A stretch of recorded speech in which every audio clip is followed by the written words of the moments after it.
continue our conversations around the economy and the financial market and critical sectors that are very impactful on our socioeconomic activities. Today we'll be looking at this period of post-COVID-19 and the need to deepen investments in education and skills, focusing on tertiary level of education. With me to discuss this and lead the discussion is Mr. Tope Toogun, the CEO of Cognity Advisory and also the head of the Human Capital Development Policy Commission of the Nigerian Economic Summit Group. Good morning, sir. Good morning, and thank you. Yes. And with me here in the studio is Mr. Bosun Omofaye, financial analyst, financial journalist, and CEO of Frontier Africa Report. Good morning, Mr. Bosun. Good morning. Yes. Well, we're discussing education at the tertiary level, and it's very important because Professor Dara Manselogu, the notable economist, said Nigeria needs to invest in human capital, that's education, critically, to build skills and have those capacity to be competitive in the global economy.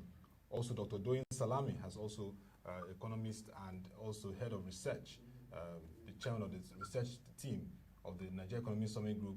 Several years ago at the Nigerian Economic Summit said Nigeria needs to be globally competitive. Analysts have said that for Nigeria to be globally competitive, its human capital is very critical. So let's start the conversation. Mr. Tope Toogun, your platform, what you've been doing in the NESG Human Capital Development Policy Commission has been looking at driving the triple helix of the university, the industry, and government, bringing them together to see how we can transform our tertiary education system to provide quality graduates who can be competitive globally with skills. Can you give us an overview of your activities so far and the impact it's having in terms of reforming our tertiary education system? Thank you. So what we've done is to, over the past couple of years, we have engaged in very productive discussions with the National Universities Commission and the Tertiary Education Trust Fund. And through these conversations, including a residential retreat, actually, all the parties sat down together and we exchanged viewpoints. We took a look at what we felt was not going well in the system, and we harmonized our positions and came up with a joint proposition that represents the viewpoints of both industry and academia. So there have been admissions by people in the tertiary education sector that yes, the curriculum is not serving the needs of the labor market, and for far too long, industry has not been participating in the process of curriculum reform. The second area of importance was to look at research and development, why the research activities of academics end up on the shelves, whereas there are problems in the society that we can fix by mainstreaming the output into commercial and viable products and positions. So we've come up with a strategy in terms of how we will work together, and we've also created a joint platform, which is the Triple Helix Roundtable, a national Triple Helix Roundtable for Nigeria, which brings people in higher education, people in industry and government together.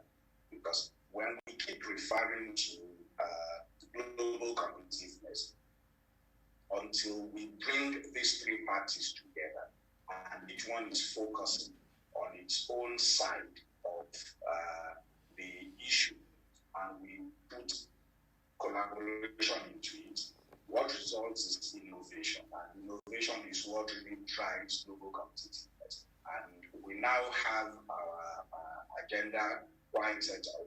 One of the most important items there is curriculum review of the university system, a complete overhaul. And for the first time, civil society and private industry will be part of designing the curriculum and also implementing it. So the National Universities Commission will introduce an adjunct faculty proposition in Nigeria for the first time, where experts in industry in various sectors will be invited into the classroom to share field experience. The second thing we are looking at is to ramp up not just investment investment, but to also have a smart approach to mainstreaming the research agenda. So we're going to come up with a national research agenda and direct the focus of our research attention to solving those urgent problems. Up to now, Nigeria doesn't have like a national research agenda that speaks to all 5 critical issues. But one of the things that Tech Fund has done is to say, okay, we're going to focus our research vote on 80% of our research vote on STEM-related issues, which is really what it should have been all along. And between them and NUC, they are now working with us to implement an agenda and invite industry as well into research partnerships with academia so that we can have a clear technology transfer process, research commercialization. And that's another activity that's ongoing. Now, I remember that last year WebTV, we covered the forum where NESG, NUC, and of course the government represented by the Permanent Secretary of Education were there to discuss this triple helix roundtable forum for tertiary education development. And I remember that you said there that repositioning university system is very important so that we can develop an entrepreneurial university and culture that is more attuned to the demand side of the industry and keys into the development priorities of the nation. Can you elaborate further, and how has that been in your conversation and engagement with the other stakeholders, that's the industry and government? Interestingly, a few months ago, I think it was in February, we inaugurated the steering committee of the roundtable. And industry is represented by the CEO of NESG and also the president of the Manufacturers Association of Nigeria. Yeah. What's happening in that agenda so far is we've highlighted 3 or 4 broad areas, and we are now engaged in the process of sort of socializing the proposition with key stakeholders within the system, vice chancellors, deans, heads of departments, so that we can get a sense of the way things should be going and have broad consensus. Universities should have 3 mandates internationally. First is teaching and learning.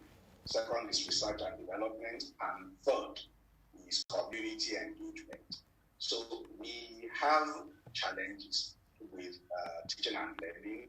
Research and development is not what it should be. Community engagement has not been what it should be. Otherwise, universities, through community engagement, are vehicles for regional economic development. And that's the purpose for trying to go in the direction of entrepreneurial university. So we are saying that all the IV has gone.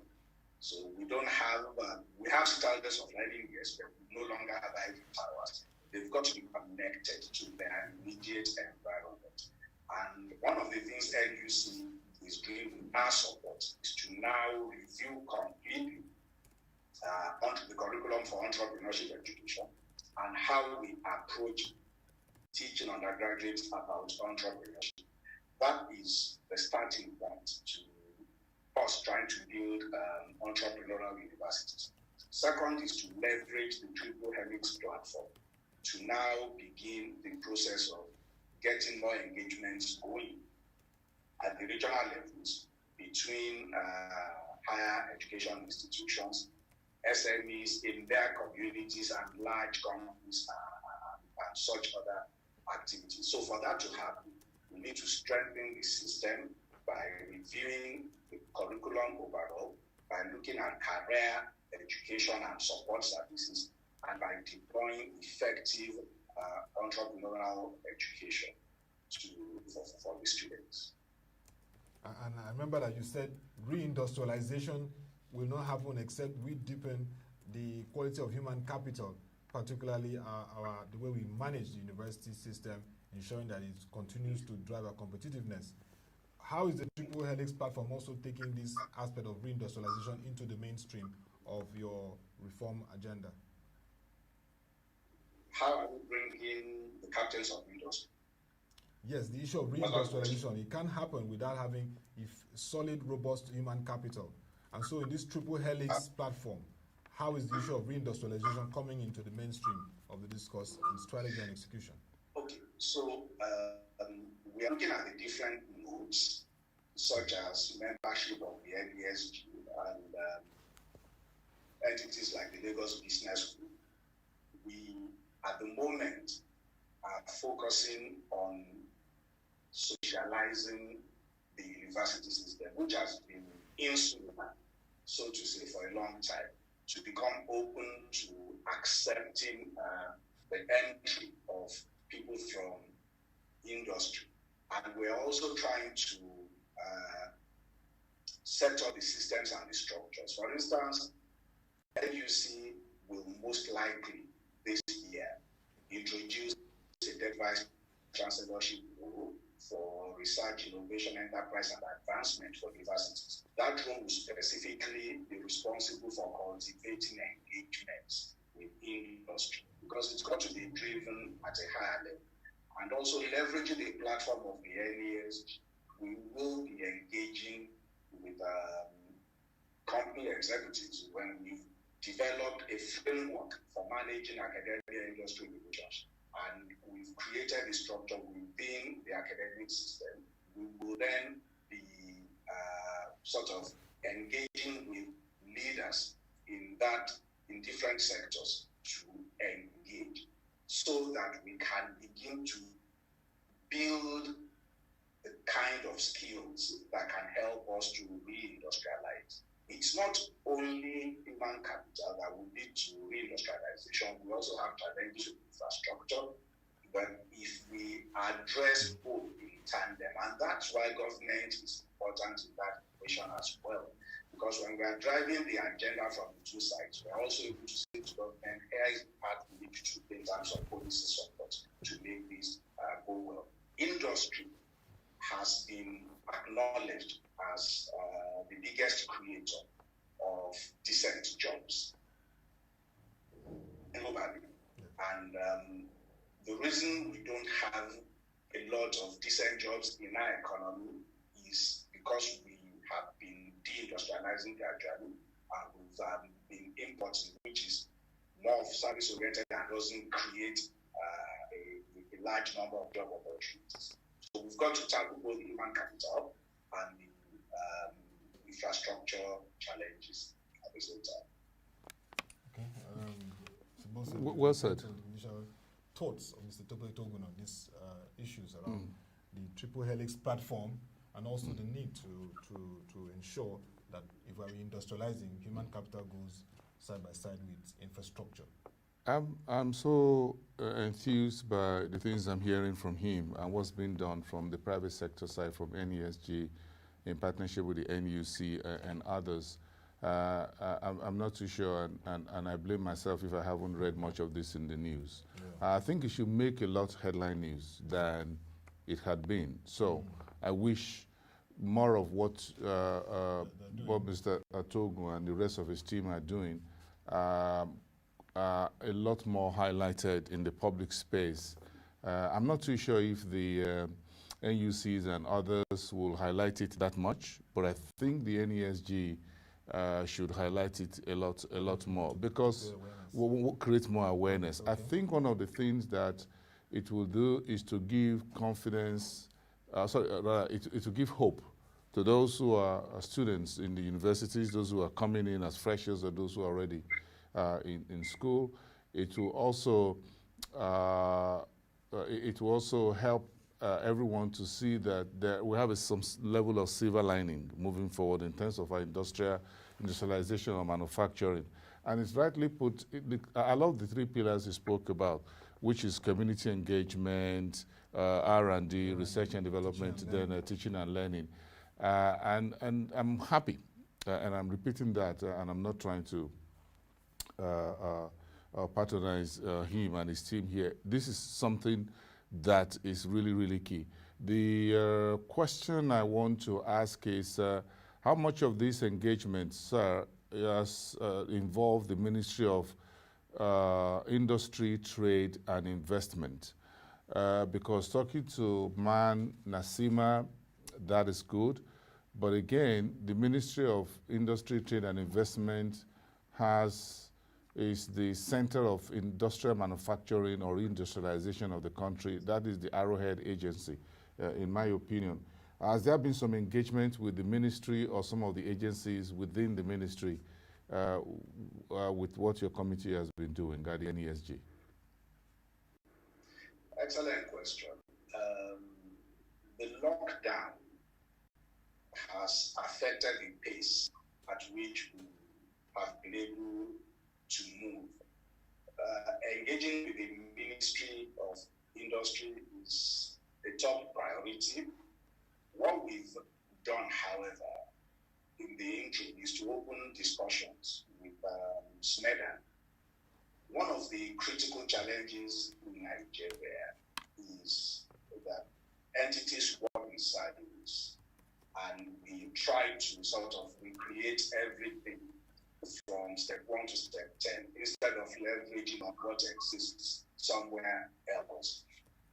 So we are opening discussions with SMEDAN first and foremost to say, look, we are going to reposition all the centers of entrepreneurship in our universities. Well, that's about 150 of them. They are fairly widespread across the country.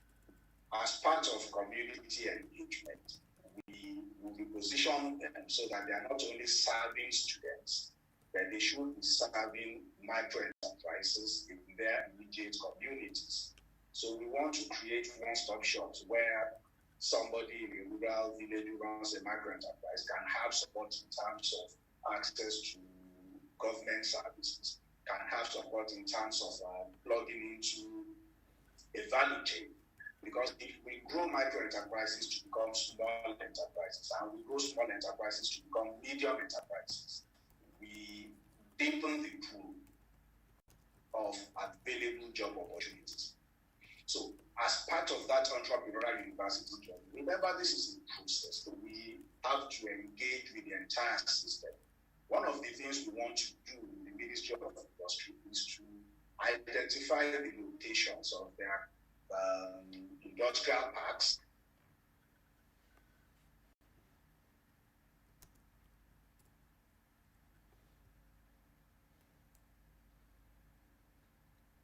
Mr. Tope, can you hear me? Okay. Can you hear me? I can hear you now. Universities should be coupled with such entities as industrial parks. There's no point in having a University of Agriculture processing park, for instance, because that represents the practical component to the work they do. So it's when we go to the Ministry of Industry and Commerce and we find the locations and we map them, and where we do not find one close enough to university, we encourage that university to consider setting up a park that will serve the needs of the regional economy in that location. We would also be able to sort of slow down the rural-urban migration when we use universities as nodes to bring development to wherever they are located. So you are spot on, but you know what it's like to move systemic change, the number of consultations, the mindset changes, but we will definitely be getting across to the Ministry of Industry and Commerce. Very nice question you asked. Yes, very. And this also boils down to attracting also investment, because the idea is giving, which he has said about tech parks, for example, Federal University of Technology, where I agree with you. In that cluster, you have the tech park that serves not just the Southeast, can even serve part of the. I think part of this conversation should yes, part of this conversation should form. I'm not too sure how much of this went into the ERGP and into the new economic sustainability post-COVID that the government is trying to draw up. I hope that the authorities are reaching out to those of you who are in the private sector, in the academia, to see that what we've been put together, the framework for economic renaissance post-COVID will be very robust and have education, at least make good use of our universities and by extension our polytechnics and technical schools, because if we don't mainstream them at this point and do all the planning, excluding them from it, we're not maximizing what should be. That's what South Korea and other economies did, making sure. Because why did we set up the polytechnics and the technical schools in the first place? It's all to find out, to make sure that yes, they are part of economic game changer. So I just hope that the authorities are speaking with you, or that you are reaching out to them through available windows. Okay. So in investments, I can quickly give you a couple of examples. Everything you've said are some of the gaps we've spotted that we are trying to do. So, for instance, there hasn't been conversations in the true sense of the word between people in national planning, people in education, and people in science and technology. So we are launching what we call innovation policy, a series of innovation policy dialogues to facilitate those conversations. And we're hoping to host the Minister of Science and Technology and the Minister of State for National Budget and how to implement our national planning process. We will consider those. We're also hoping that Nigeria will have a coordination economic sustainability committee headed by the Vice President to say one big piece of what should be here is this agenda of involving universities and polytechnics in this conversation. I'll give you a quick example. The Central Bank recently launched 2 intervention lines, 100 billion naira for healthcare and 1 trillion naira to support domestic manufacturing. And they said to those people, go and find local sources for your inputs and raw materials, because the dollar, the oil price has tanked. Forex is under pressure. And we are saying to universities and polytechnics that here is the opportunity to be part of this system. We simply will not be able, domestic manufacturers will simply not be able to snap their fingers and substitute for imported raw materials. Will just come out of nowhere. There has to be a process where it is the result of it. And we have good examples from the Nigerian system. We've used sorghum to replace barley for people who are growing industry. We are having teething problems, so we're looking at using cassava to replace wheat. If we have a sustained research program, we will be in a position to refine a number of other areas and reduce the volume of what we import, which will also deepen the level of economic activity within the country.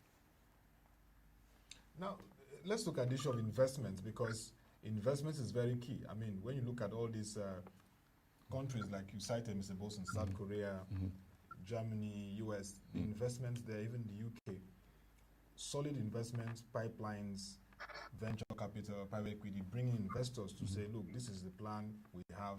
If you invest here, you can be sure that in the next 10 years, you're going to see very solid products who are competitive, that can create value for the economy. Yes, investment is key. We want investment in industries, but who is investing in research? Yes. Between data and research, and even we're just inviting folks to invest in agriculture. Yeah. But where is the data and where is research? We need to get, the research is the backbone for sustainable agro-industrialization, whatever science and tech, whatever we're doing. If we don't mainstream research, what is research? It's research, research, and research. When you have search, then you research all over again. Because research and data are Siamese twins, and we're doing not so good on both fronts. Not at all. Yeah. So if we don't mainstream research, whatever you're studying in the university, whether you're studying journalism, or you're studying how to build a phone like this, or you doing agriculture, there's no research. So we need investment. We need to get the private sector to invest in research, either they set up their own or work with established universities.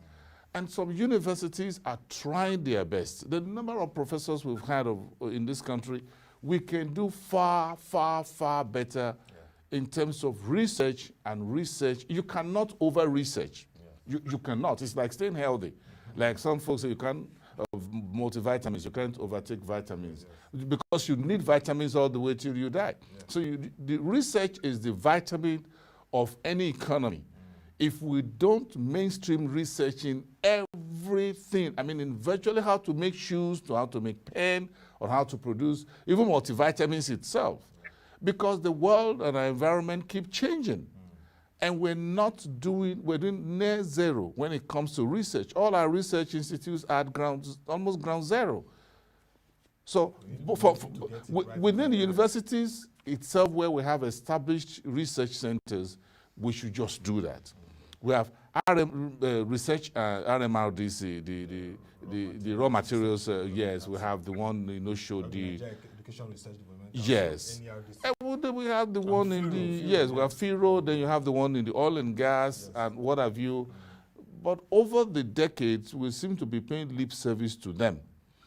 The research grants that should be coming, I'm not too sure where they end up when they come from Ford Foundation and others in some cases, which, even including energy, that is our problem. Okay? Huge problem. Huge problem. Now look at the front pages of newspapers. We are talking of an organic drug for Madagascar for COVID. Who says we don't have what it takes to lead this? Now we're asking NAFDAC, after about 3 months or 4 months into the pandemic, to start talking to herbalists. And we're not talking about those who do voodoo or witchcraft here. We're talking about those who are real herbalists, which is a field of medicine, on how to get some solutions for us. We could have hit the ground running from day one on this because it's just a virus, like other viruses. So it's not, see, COVID-19 is not a poison, it's a virus, which means it can be treated. It's different from if you drink a poison where you are likely, I'm not too sure. Yeah. So research until we mainstream research and government sees the need to mainstream research in terms of budget and planning. Science and tech industry needs research all over the country, like you have bus stops. That is how important it is. But again, how do we fix infrastructure? Because they need electricity. And they need very good environment to operate. You don't set up a research laboratory where you have a vulcanizer on the left side, and you have a bakery, on the other side. And behind it, there is some guys who are doing welding business. You can't have as research. You can't have that learning, that research. It's not conducive. Yeah, I'm sorry, Mr. Toogun, for taking your... passionate voice in expressing his views. So Mr. Tope... Can I okay, have a minute to bring you up to speed? Okay. I think one of the things that we at the NESG have recognized and that we celebrate in this relationship that we have with higher education is the presence of the leadership at NUC and at TechFund at the same time. That we have people who are open-minded, who are visionary and forward-looking, and open and receptive to criticism. I'm talking about Professor Abubakar Adamu Rashid and Professor Sulaiman Elaz.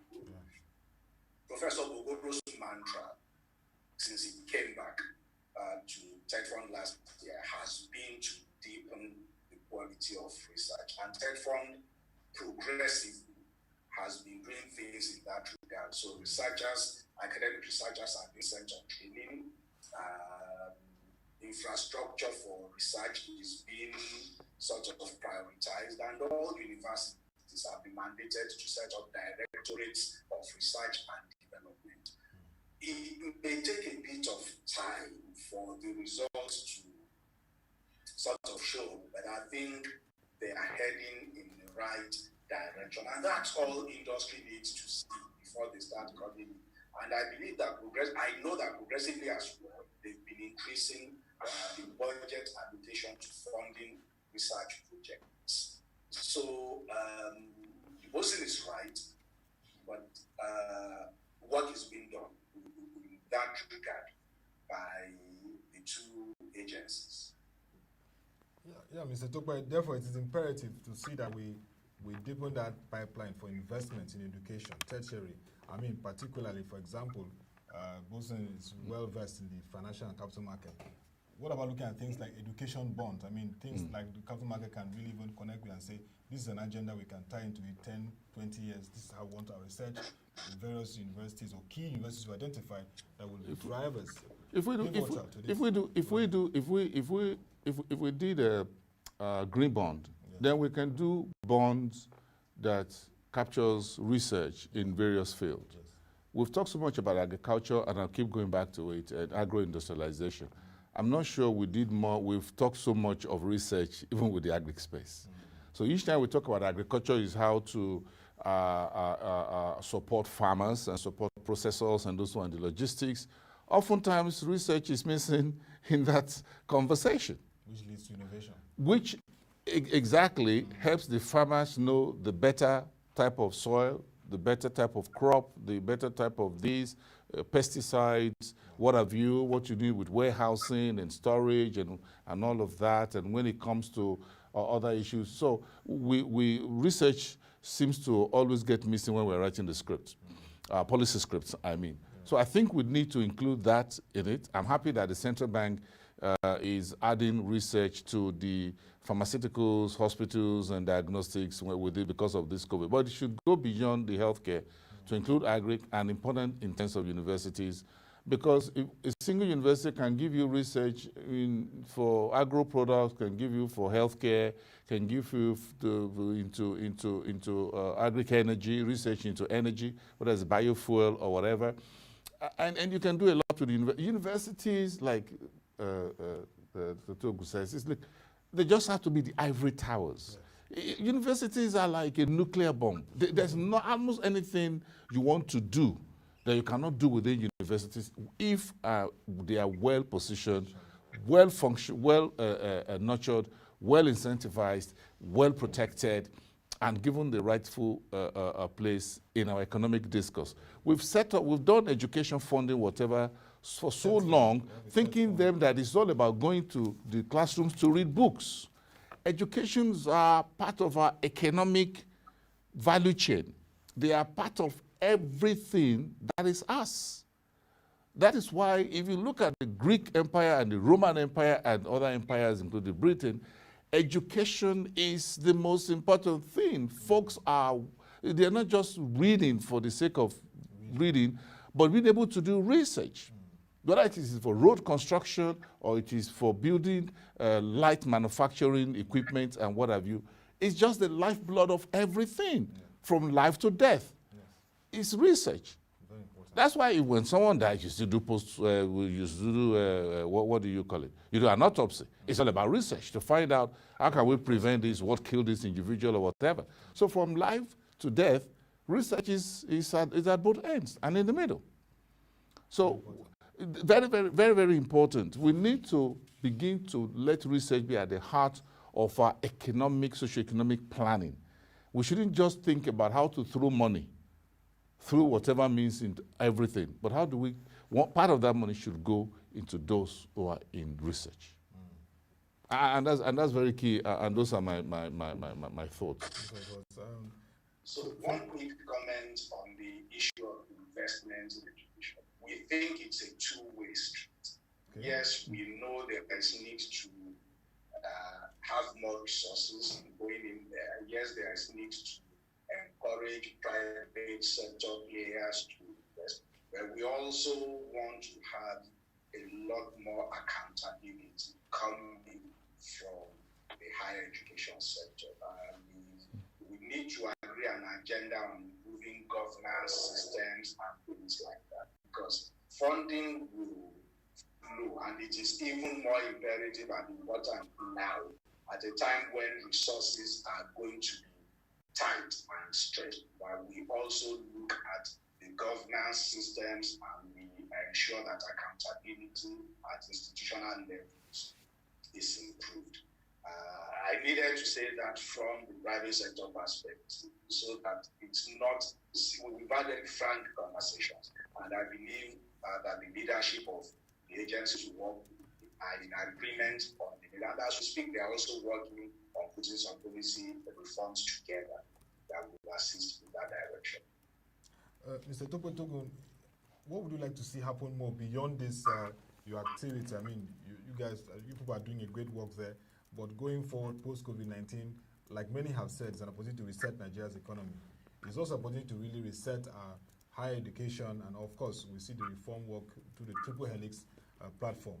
What would you like to see happen more from your advocacy, for your engagement, that will say, yes, we're on the right path? If we are planning our economy, we know that education is in the mainstream, and we have a pathway to really deepen and have a robust human capital. I would like to see post-COVID a full alignment of our higher education system with the applicable technologies of the fourth industrial revolution. So not all the technologies under the fourth industrial revolution are applicable to us at this stage, but if we're able to identify those that can help us to jumpstart the economy, to create new segments of the market, we will then be in a position to ensure that more and more young people can be gainfully employed. And that is one thing we know, is that even if life returns to a semblance of what it was pre-COVID, it won't be business as usual. Technology was already on the upside even before COVID. It had been accelerated. So we expect a greater level of uptake in technology and application systems across the globe. Once that happens, there will be demand for skilled manpower, not just locally, but internationally. Are we in a position to help argue the way India has now become the global center of ICT skills? What emerging technology can Nigerian youth become the owners of technology? That would have done something good if we're able to position appropriately in that regard. Well, I think yeah, investments and financial markets will play a very good role. Perhaps we encourage those who are the banks, for example, they have some measure of deep pocket. I feel for them sometimes. I'm not a banker. The Bankers Committee's first plan intervention, 1 billion naira, looking at education. Yes. But we can do research. Some big organizations can adopt research institutes in their various fields. Perhaps those who are making cement and others can adopt a research institute. Boa Cement, Dangote Cement. Those who are doing flour mills, Dangote Flour, Honeywell can adopt research facilities that has to do with agriculture and what have you. Olam, for example.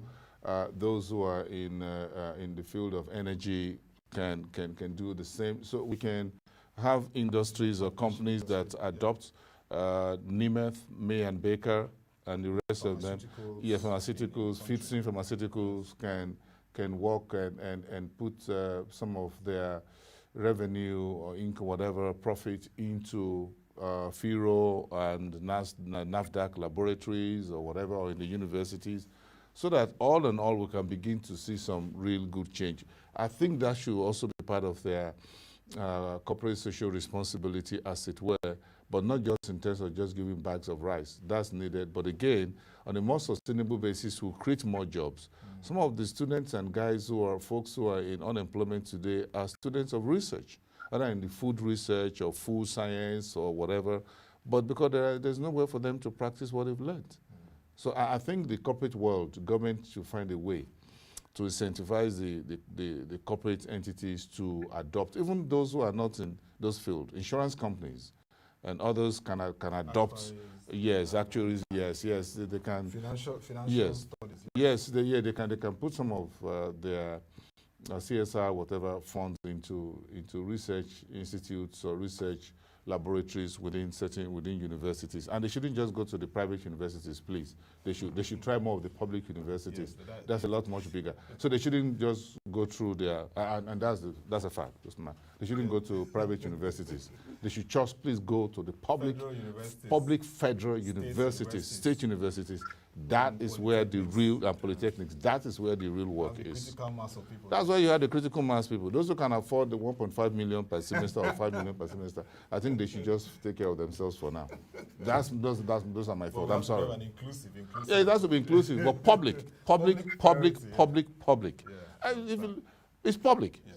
And then the private guys can take care of themselves. They can ask for Ford Foundation and others to do something.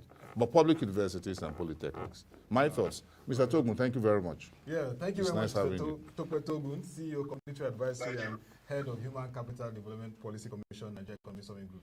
Thank you for joining us today on the discourse on post-COVID-19 deepening investment in education and skills, particularly looking at the tertiary education system. It was nice to hear the triple helix platform between academia, the industry which NESG represents, and of course government, how we can work together to really reposition our tertiary education to be competitive at the global level. Thank you very much for the time. It's okay. Thank you very much. Thank you. Thank you, my pleasure. It was very interesting hearing your Thank thoughts. you. Thank you. For a CEO Frontier Africa Reports. And that'll be all for today's market review. As you all heard, it was interesting listening to how we can deepen investment in education and skills, looking at tertiary education. There is clear direction and need for cooperation, and we're seeing that interaction between the academia, the industry led by the Nigerian Economic Summit Group, and also the very important aspect of government and policy.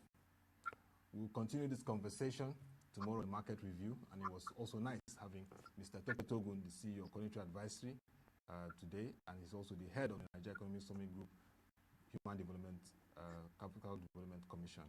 Also, Mr. Bosun Omofaye, CEO of Frontier Africa Reports, was also here with us to look at these very interesting discussions around investment in education.